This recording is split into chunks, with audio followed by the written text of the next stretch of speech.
네, 좀 전에 말씀드렸는데 이번 주부터 주일학교 겨울 사역이 시작됩니다. 초등부가 오늘 이 시간부터 겨울 성경학교가 시작되고요. 다음 주일까지 진행이 되고요. 다음 주일에는 청년부 수련회가 있습니다. 또 이어서 유치부와 또 청소년부 겨울 성경학교 수련회 가운데에 하나님께서 크신 은혜로 채워주시도록 우리 모든 성도님들께서 간절히 또 기도해 주시면서 후원해 주시기를 부탁드립니다. 우리 옆에 분들하고 한번 인사하시겠습니다. 하나님이 당신을 사랑합니다. 인사하시겠습니다. 하나님이 당신을 사랑하십니다. 네, 그 다음 인사가 뭘까요? 네, 한 번 더 인사하시겠습니다. 저도 당신을 사랑합니다. 인사하시겠습니다. 네, 저도 당신을 사랑합니다. 네, 아멘. 자, 오늘도 네 가지 비전 선포하고 말씀을 시작하도록 하겠습니다. 함께 읽겠습니다. 시작. 감격이 있는 교회, 미래를 준비하는 교회, 복음으로 세상을 섬기는 교회, 사랑의 교제가 넘치는 교회. 아멘. 네, 우리에게 주신 비전을, 귀한 비전을 잘 이루어 나가는 우리 모두가 되기를 원합니다. 오늘 마지막 네 번째 비전을 함께 나눌 건데요. 이 사랑의 교제가 넘치는 교회의 비전입니다. 이 사랑의 교제를 교회에서 누구나 꿈꿉니다. 교회에 오면 사랑이 넘치고 교제가 풍성할 것을 기대하고 교회 가운데 나오죠. 그런데 교회마다 상황들을 보면 이 사랑의 교제를 풍성하게 누리고 또 그렇게 이루어가는 교회들이 참 많지는 않은 것 같아요. 여러 가지 또 관계적인 어려움들, 또 상처들, 또 여러 또 메마름들, 그런 어려움들 가운데 교회들이 있는 것을 종종 보게 됩니다. 그런데 우리가 네 가지 비전을 함께 제시했지만 예배의 감격이 있고 또 다음 세대를 섬기고 또 양육 훈련을 받으면서 미래를 준비하고 또 세상을 열심으로 섬기면서 사역해 나가도 사랑의 교제가 없으면 그 앞에 모든 사역들이, 모든 섬김과 모든 감격이 다 아무 소용이 없다고 해도 과언이 아닙니다. 그만큼 사랑의 교제, 하나님께서 우리에게 부어주신 그 사랑은 정말로 중요한 것입니다. 오늘 사도행전 15장 말씀 가운데에서는 어떻게 우리가 그냥 가볍게 읽으면 어떤 교리적인 문제, 구원의 문제를 가지고 초대교회가 중요한 회의를 했다라고 볼 수도 있겠지만 그 예루살렘 공유의 이면에 보면 사랑의 문제, 교제의 문제가 핵심이었음을 우리가 발견하게 됩니다. 오늘 말씀을 함께 살펴보면서 우리에게 주시는 은혜를 함께 나누기를 원합니다. 이 사도행전 15장은 초대교회가 맞이한 첫 번째 큰 갈등을 다루고 있습니다. 이 갈등은 어떤 율법적인 문제나 또는 교리적인 문제를 넘어서서 이방인도 우리와 같은 하나님의 백성의 공동체에 들어올 수 있는가에 대한 문제를 다루고 있었습니다. 유대인 출신의 그리스도인들은 아주 많은 율법과 규례들을 어릴 적부터 지키고 있었고 이방인들은 말 그대로 율법과 상관없는 사람들이었습니다. 그러다 보니까 유대인 그리스도인들과 이방인 그리스도인들이 그 살아가면서 신앙생활을 하는 데 있어서도 색깔도 다르고 여러 가지 그런 다른 모습들을 경험할 수밖에 없었죠. 그래서 오늘 예루살렘 공유에도 이런 갈등의 배경 가운데 생기게 된 것입니다. 그곳에서 회의를 하는 중에 베드로는 자신이 경험했던 고넬료 사건에 대해서 언급합니다. 사도행전 10장과 11장에 나오는 장면들인데요. 이 고넬료는 로마의 백부장, 군대 간부였습니다.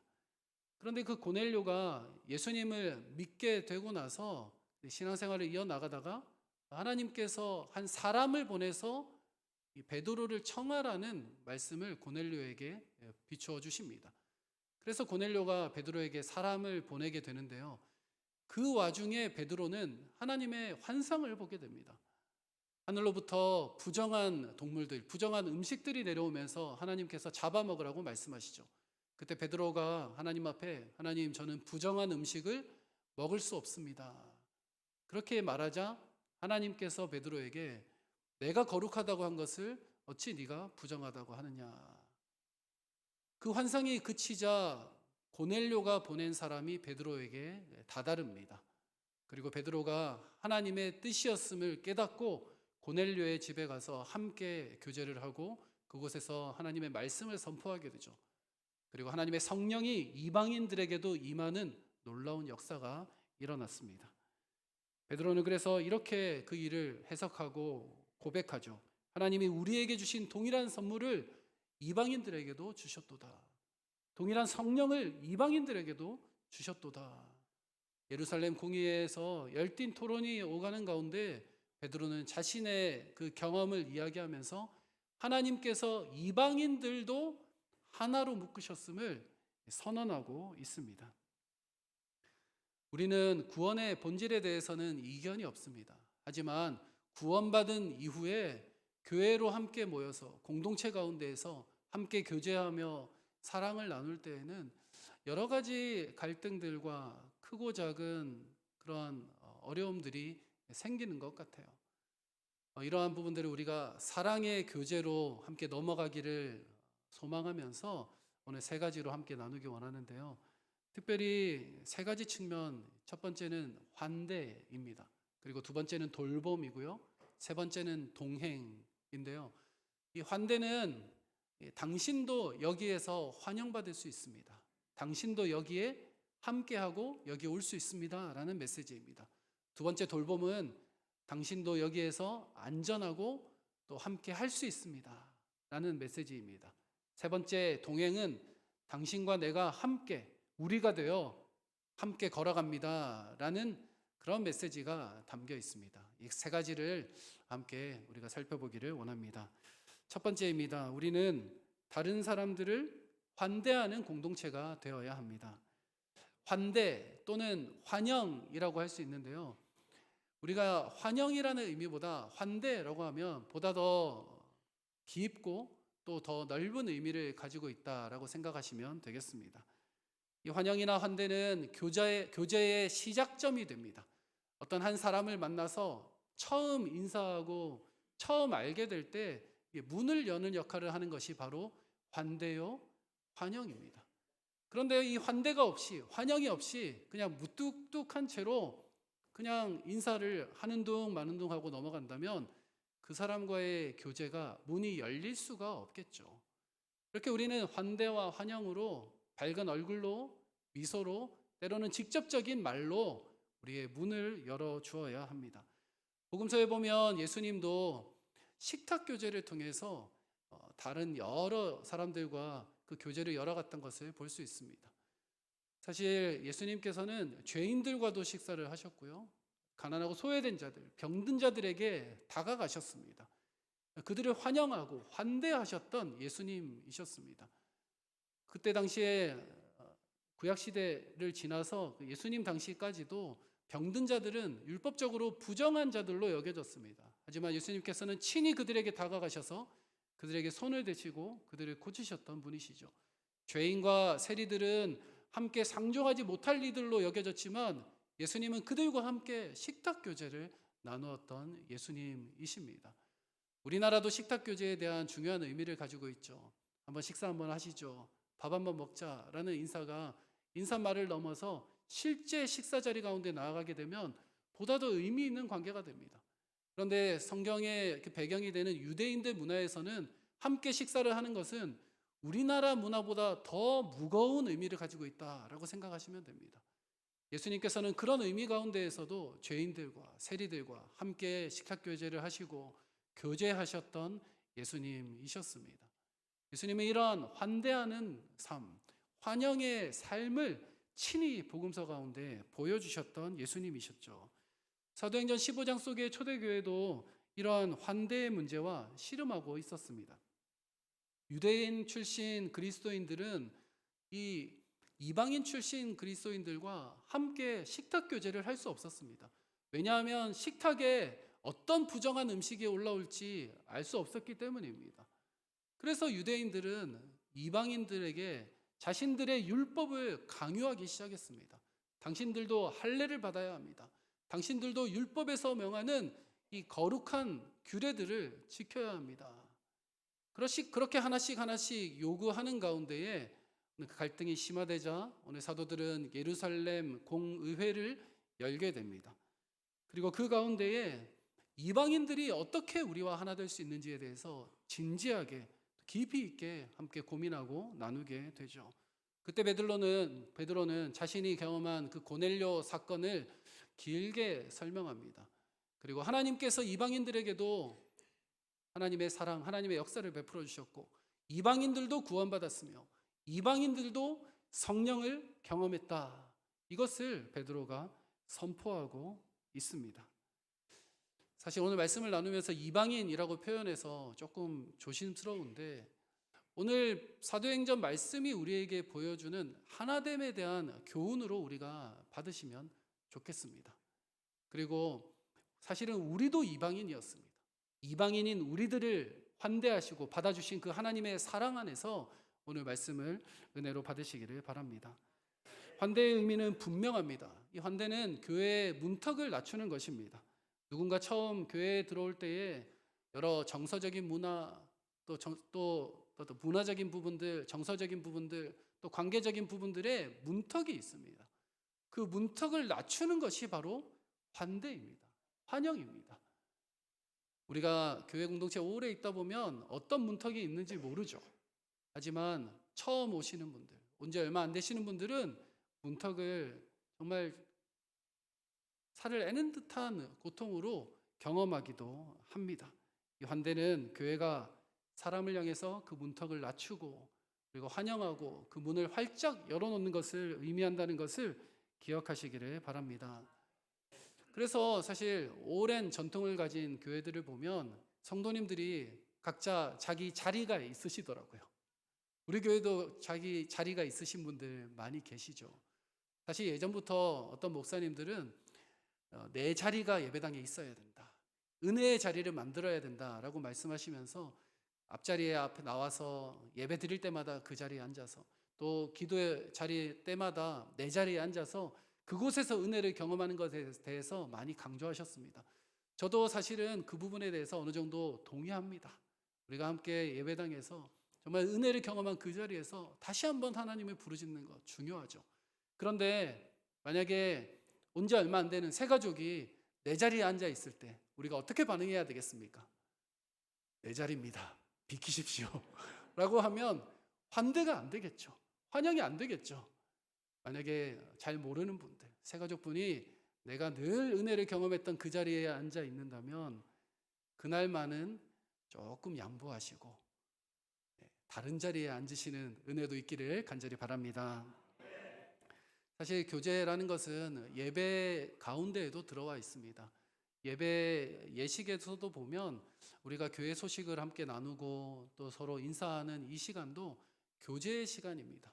예배의 한 순서가 바로 교제라는 것입니다. 제가 사실 서로 간 인사를 많이 시키잖아요. 어떤 분들은 왜 이렇게 인사를 많이 시키나 불편한데 이러시는 분들도 있을 것 같아요. 그런데 예배에 교제가 반드시 들어가야 된다는 것, 그런 의미로 여러분들이 이해하시면 좋겠습니다.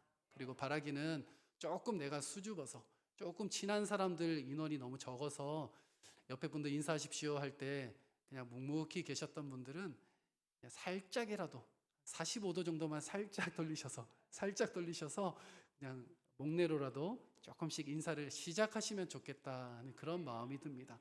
그러한 작은 몸짓에 하나님께서 사랑으로 역사를 베풀어 주실 줄 믿습니다. 제가 미국에 있을 때 한 교회에서 예배를 드리는데요. 설교 전에 우리랑 마찬가지로 설교 전에 인사하는 시간을 가지더라고요. 그런데 그 인사하는 가운데 독특하게도 화면에 타이머를 틀어놓는 거예요. 1분짜리 타이머였습니다. 저는 1분이 그렇게 긴 줄 그때 경험했습니다. 1분 동안 인사하는데 아는 사람이 없잖아요. 저희 가족들만 가서 인사하고 예배 드리는데 옆에 분들하고 살짝 인사하고 나니까 그 시간이 언제 가나 기다리고 막 화면만 뚫어져라 쳐다보고 있었습니다. 그런데 그 미국 분들은 서로 인사하며 웃으며 반갑게 교제하는데 1분이 짧을 정도였습니다. 그 모습을 보면서 이 교회는 예배 가운데 교제를 중요하게 생각하는구나, 그렇게 느낄 수 있었습니다. 또 제가 한 번은 여행 중에 흑인 교회를 가게 되었습니다. 가려고 간 게 아니에요. 어떻게 하다가 찾아가 보니까 흑인 교회더라고요. 흑인 교회에서 교제하는 시간을 가지는데요. 이 교회는 한 10분간을 서로 인사하는 거예요. 저희 가족 아이들 데리고 있는데 저희들에게도 관심을 가져주더라고요. 어디서 왔어요? 미국에 온 지 얼마나 됐어요? 그런데 자기들끼리는 정말 껴안고 뽀뽀하고 반갑게 막 웃으면서 인사하고 정말 그 10분이 짧을 정도로 풍성하게 교제하는 것을 보았습니다. 제가 제 마음 가운데 이렇게 깨달았어요. 아, 이 교회 교인분들은 설교 말씀을 듣기 전부터 벌써 마음이 활짝 열려 있구나. 하나님의 사랑이 충만한 성도님들이시구나. 그것을 경험할 수 있었습니다. 사랑하는 여러분, 우리도 서로 환영하고 환대하는 문화가 우리 교회 가운데 가득 임했으면 좋겠습니다. 환대는 누군가를 마음을 열고 우리 공동체 가운데 들어올 수 있게 하는 힘이 됩니다. 네, 아멘. 네, 지금 인사하셔도 좋습니다. 네, 아멘. 할렐루야. 그런데 환대는 처음 오는 사람들에게만 필요한 것이 아닙니다. 교회에 오래 다니는 분들에게도 환대가 필요하고 환영이 필요합니다.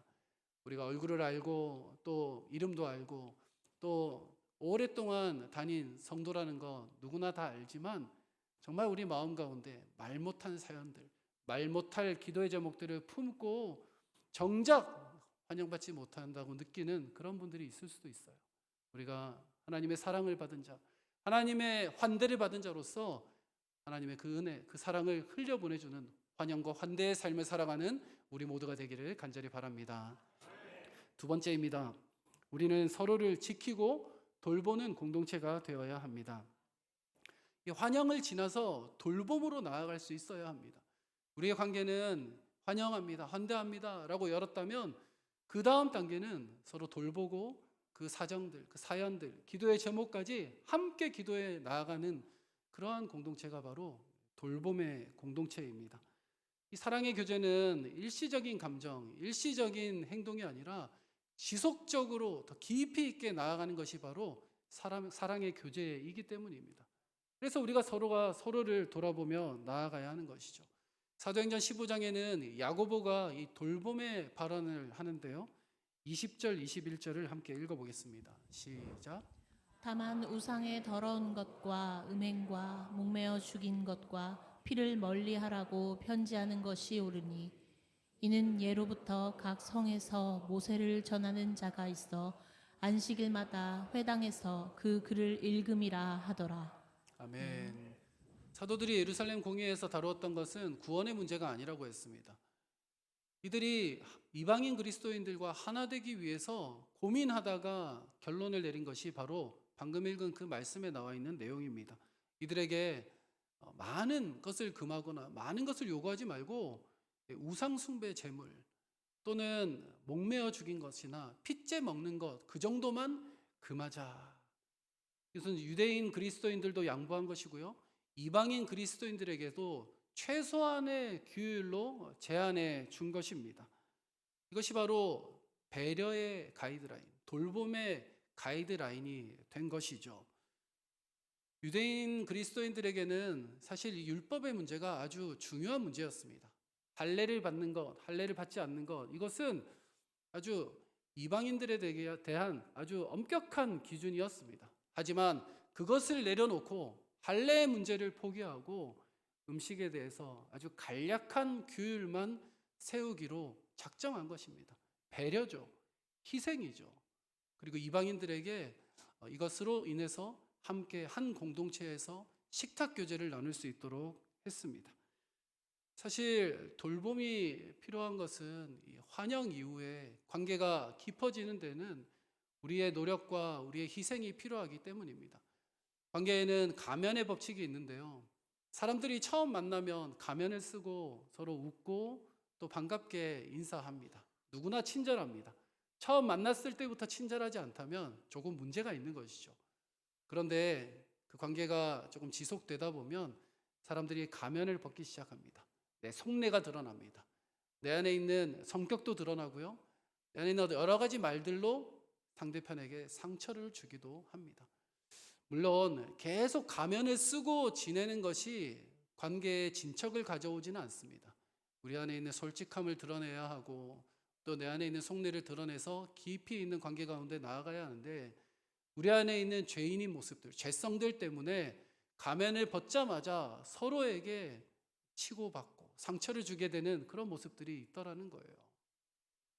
돌봄이라는 것은 여기에서 우리가 고민하고, 여기에서 우리가 치열하게 희생하고 배려해야 되는 그런 부분들을 말씀드리는 겁니다. 저는 사실 역사와 전통이 있는 교회를 여러 번 경험했습니다. 앞전교회도 70주년이 넘은 교회였는데요. 제가 성도님들과 함께 신방도 하고 교제하면서 한 분에게 이렇게 질문했습니다. 성도님은 우리 교회에 오신 지 몇 년이나 되셨어요? 그렇게 물었더니 그분이 이렇게 대답하시더라고요. 저는 얼마 안 됐어요. 한 10년 조금 넘었어요. 그래서 제가 깜짝 놀랐습니다. 아, 이 교회에서는 10년 조금 넘은 게 명함도 못 내미는구나. 사실 오래된 교회들의 특징이죠. 우리 교회는 이제 내년이면 90주년입니다. 우리 교회는 몇 년 정도 돼야 명함을 내밀 수 있습니까? 그래서 제 마음 가운데 이런 생각이 들었어요. 적어도 우리 해운대 교회에서는 한 10년 정도, 10년도 조금 깁니까? 한 5년 정도만 지나면 아, 우리 교회 오신 지 오래되셨네요. 이렇게 인정해주는 문화가 되었으면 좋겠습니다. 할렐루야, 아멘. 그리고 또 저는 그런 소망하는 마음이 있습니다. 100주년을 지날 텐데 11년 뒤에 100주년이 지나면 우리 모두가 1주년부터 다시 시작합시다. 우리는 우리 교회에서 1년 된 새내기 신자입니다. 초심으로 돌아가, 첫사랑으로 돌아가 새로 시작하는 우리 교회가 되면 좋겠습니다. 하나님께서 우리에게 은혜로 채워주실 것입니다. 오래된 교회에서 텃세가 있다는 그런 말 듣지 않았으면 좋겠습니다. 문턱이 높다는 그런 말 듣지 않았으면 좋겠습니다. 우리가 환영하고 환대하며 누구나 와서 돌봄을 받을 수 있는, 또 누구나 와서 안정감을 누릴 수 있는 그런 사랑의 공동체가 되기를 간절히 바라고 축원합니다. 야고보가 제시한 이 돌봄의 지침은 최소한의 지침이었습니다. 유대인 그리스도인들도 양보하고 이방인 그리스도인들도 또 배려받으면서 또 희생해야 될 부분들이 있었습니다. 이것을 통해 서로 간에 하나 되는 놀라운 역사를 경험하게 되었습니다. 초대교회의 은혜의 역사는 이것으로부터 한 발짝 더 도약했다고 해도 과언이 아닙니다. 이러한 은혜와 이러한 역사가 사랑의 교제가 풍성하게 일어나면서 우리 교회 가운데에도 넘치기를 간절히 바랍니다. 마지막 세 번째입니다. 우리는 함께 걸어가는 공동체가 되어야 합니다. 동행이라는 것은 교제가 성숙으로 나아가는 단계입니다. 환대하고 환영하고, 그리고 나서 들어온 가운데에 함께 돌보고 또 희생하고 배려하는 가운데에 이제는 우리가 함께 손을 잡고 걸어갑니다. 함께 하나님께서 주신 그 사명을 감당합니다 하는 그 고백이 여기에 담겨 있습니다. 사도행전 15장은 이 동행의 모습을 보여주는데요. 야고보가 제안한 이 최소한의 규율들에 대해서 이들이 그냥 전달하고 마는 것이 아니라 사도들이 직접 안디옥 교회와 또 초대 교회들을 다니면서 예루살렘 공의회를 통해서 우리가 이렇게 하기로 했습니다. 유대인 그리스도인들과 이방인 그리스도인들이 하나 되지 못해서 고민하고 있던 것을 이렇게 해결했습니다 라고 직접 다니면서 가르치고 직접 가서 교제하면서 이 문제들을 풀었습니다. 이것이 바로 사도들이 행했던 초대교회의 동행이죠. 직접 나아가서 직접 이들이 행동으로 보여주었던 그런 사랑의 실천이었습니다. 이러한 동행은 결국 올해의 주제 말씀인 에베소서 2장 22절 말씀과 연결됩니다. 우리 한 번 더 선포하면서 읽겠습니다. 시작. 너희도 성령 안에서 하나님이 거하실 처소가 되기 위하여 그리스도 예수 안에서 함께 지어져 가느니라. 아멘.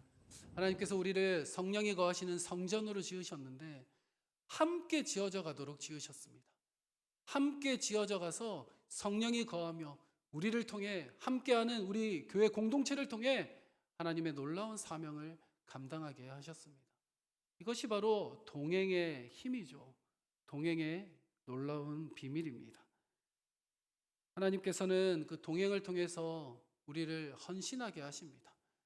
사실 제가 사역을 하면서 이 양육 훈련에 대한 그림을 가지고 있는데요. 새 가족이 들어올 때 환영과 환대가 필요하죠. 그리고 그 새 가족이 잘 정착하면서 우리가 돌보고 배려하고 때로는 희생하고 양보하는 것이 필요합니다. 그리고 그 새 가족이 나중에 잘 정착한 뒤에 이제 기존 성도님들과 함께 손을 잡고 하나님께서 맡겨주신 그 사역들, 사명을 감당하는 것. 그리고 처음에 새 가족으로 들어왔지만 잘 정착해서 헌신하고 또 잘 정착해서 우리 안에서 직분을 맡게 되고 또 귀한 사역을 맡게 되고 또 잘 정착해서 우리 안에서 소그룹 리더까지, 예전에 마을장이라고 했었죠. 그런 리더까지 맡게 되는 그 그림을 우리가 함께 그려나간다면 얼마나 감동이 됩니까? 얼마나 감격이 됩니까? 우리가 함께 사랑의 교제를 꿈꾸면서 새 가족이 들어와서 우리 안에 리더가 되는 것, 새 가족이 들어와서 우리 안에 함께 중요한 사역을, 사명을 감당하는 것, 새 가족이 들어와서 우리 소그룹 리더까지 감당하고 직분을 감당하게 되는 것, 이러한 그림을 함께 꿈꾸는 우리 모두가 되기를 원합니다. 이 모든 비전 위에 더할 것이 바로 사랑입니다.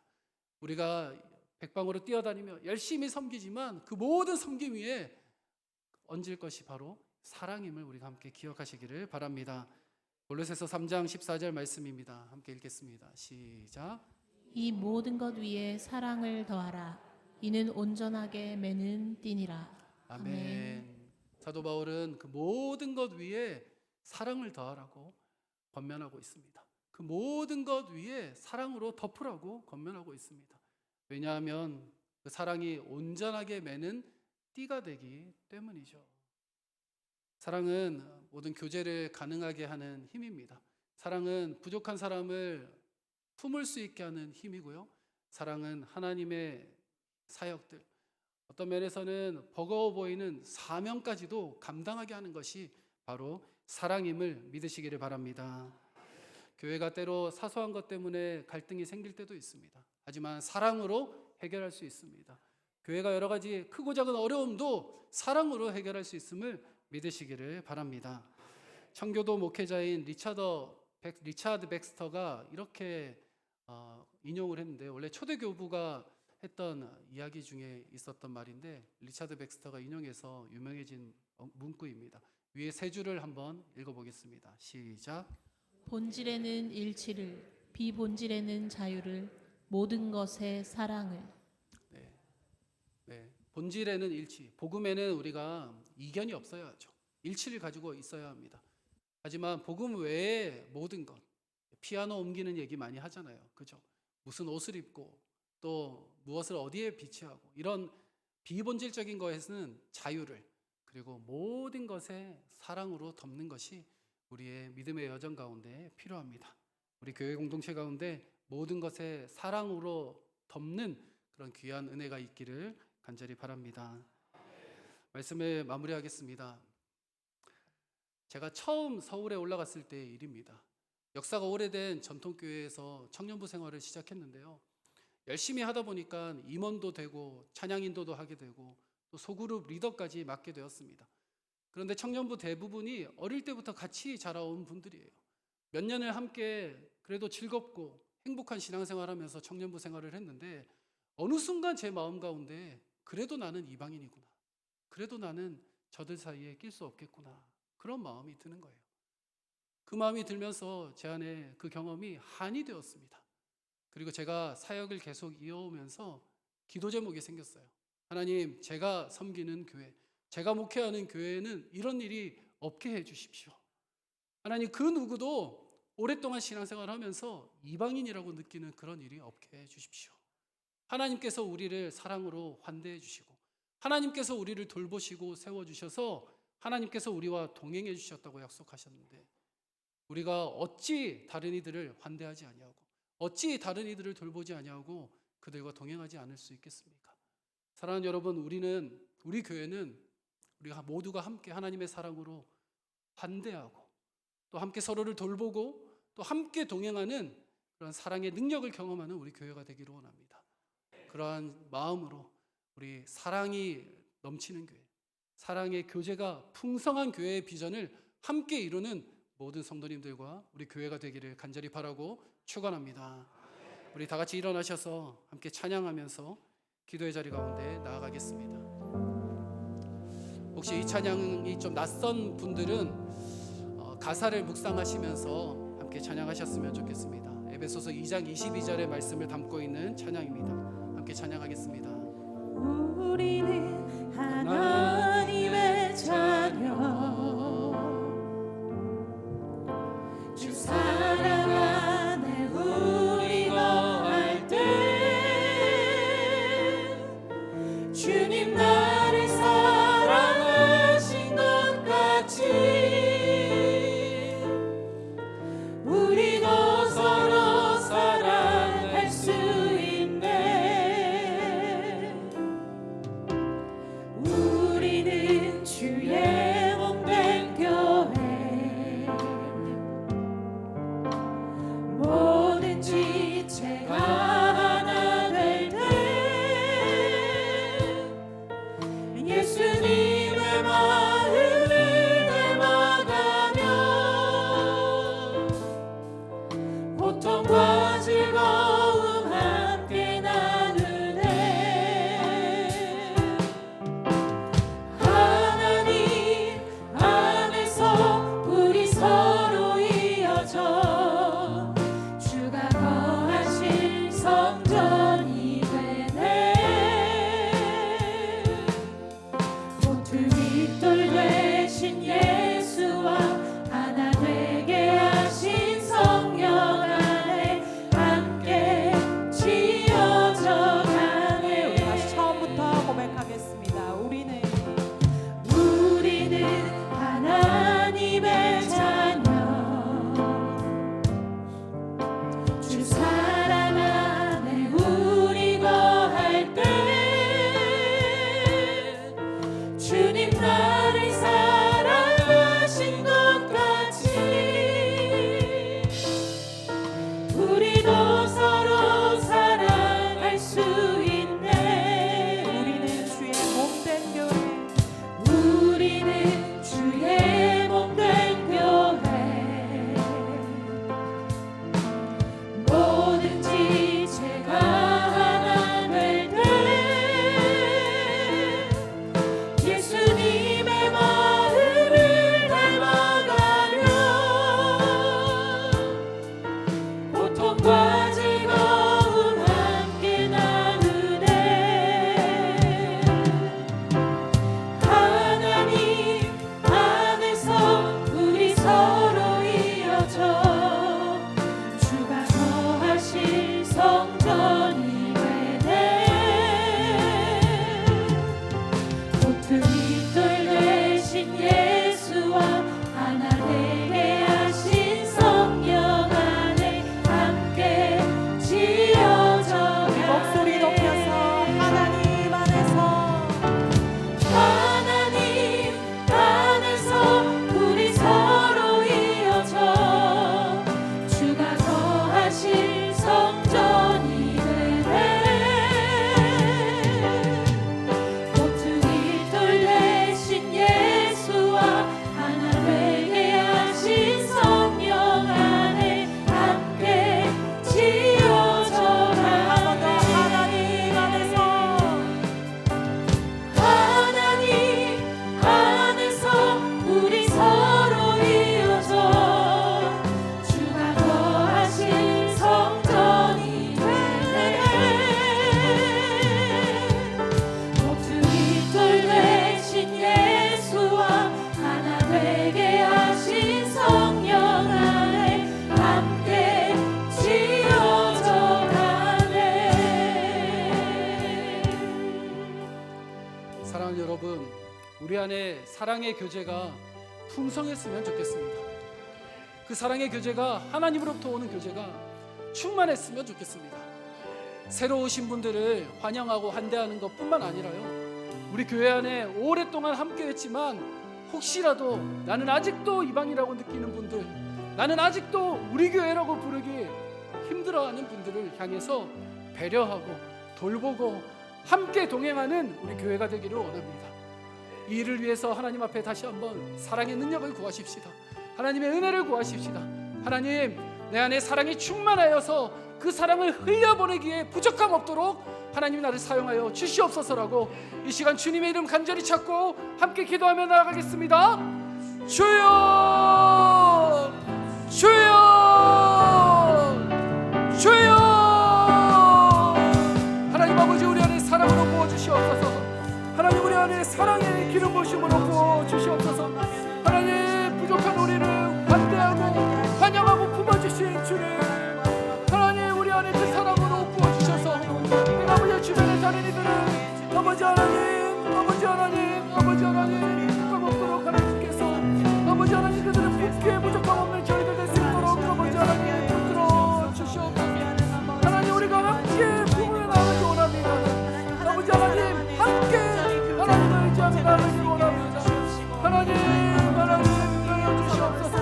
하나님 저희 가운데 그 사랑을 부어주셔서 서로 아버지 우리 교회 오는 분들은 저희가 하나님의 사랑으로 환영하고 환대하고 그분을 나갈 수 있도록 하나님 교회 안에 오랫동안 함께했지만 여전히 아버지 하나님 그 마음 가운데 아버지 하나님 나는 여전히 아버지 이만이니까 고민하는 아버지 하나님 여전히 자신있게 우리 교회가 부르지 못하는 분들 가운데에 아버지 하나님 우리 모두의 사랑으로 아버지 하나님 우리가 하나 되며 함께하며 서로 함께 손을 잡고 동행하는 그런 은혜와 역사가 있게 하여 주시옵소서. 주님 저희가 함께 지어져가는 저희들이 감사드립니다. 성령으로 함께 지어져가는 저희들이 감사드립니다. 하나님 안에서 저희를 함께 부르셨습니다요. 감사합니다. 하나님 은혜여 주시고 저희들 가운데 아버지 함께 지어져가는 아버지 하나님 함께 하나님의 성령을 모시는 아버지 하나님 성전으로 나가기로 원하오니 주여 저희 가운데 일하여 주시고 역사하여 주시옵소서. 함께 지어져가는 저희들 될 수 있도록 아버지여 붙들어 주시옵소서. 주님 우리 교회가 사랑의 교제가 넘치는 교회가 되기를 원합니다. 우리 교회가 사랑이 충만한 교회가 되기를 원합니다. 사랑으로 서로를 환영하고 환대하는 교회, 또 서로를 돌보고 배려하고 희생하는 교회, 사랑으로 손잡고 함께 동행하며 하나님의 귀한 사명을 감당하는 교회가 되게 하여 주시옵소서. 처음 오시는 분들도 이 교회가 우리 교회였으면 좋겠다고 느끼게 하여 주시고 하나님 환영받아 그들이 함께 머지않은 때에 한 공동체로 들어올 수 있도록 하나님께서 역사하여 주시고 정착한 분들이 함께 헌신할 수 있도록 길을 열어주시고 헌신한 분들을 통해 다시 새로운 영혼이 환대받는 은혜가 넘치는 우리 교회 되게 하여 주시옵소서. 하나님 우리 교회가 한 명도 이방인이라고 느끼지 않는 교회가 되기를 원합니다. 하나님 자신 있게 우리 교회가 해운대 교회라고 외치고 부를 수 있는 우리 교회가 되기를 원하오니 하나님의 사랑으로 충만하게 부어 주시옵소서. 하나님이 거하실 처소로 함께 지어져가는 우리 교회가 되게 하여 주시고 우리 모든 성도들 되게 하여 주시옵소서. 우리 교회를 사랑하시고 우리를 사용하셔서 하나님 나라를 확장해 나가실 주님을 찬양합니다.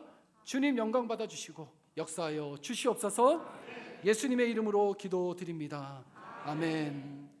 우리 주 예수 그리스도의 은혜와 하나님 아버지의 크신 사랑과 성령님의 운행하시며 사랑으로 역사하심이 사랑의 교제가 넘치는 교회를 꿈꾸며 비전으로 삼고 배려하고 희생하고 사랑을 실천하기를 원하는 우리 모든 성도들의 삶과 우리 교회 공동체 위에 이 지역과 민족과 열방 가운데 이제부터 영원토록 함께 계실지어다.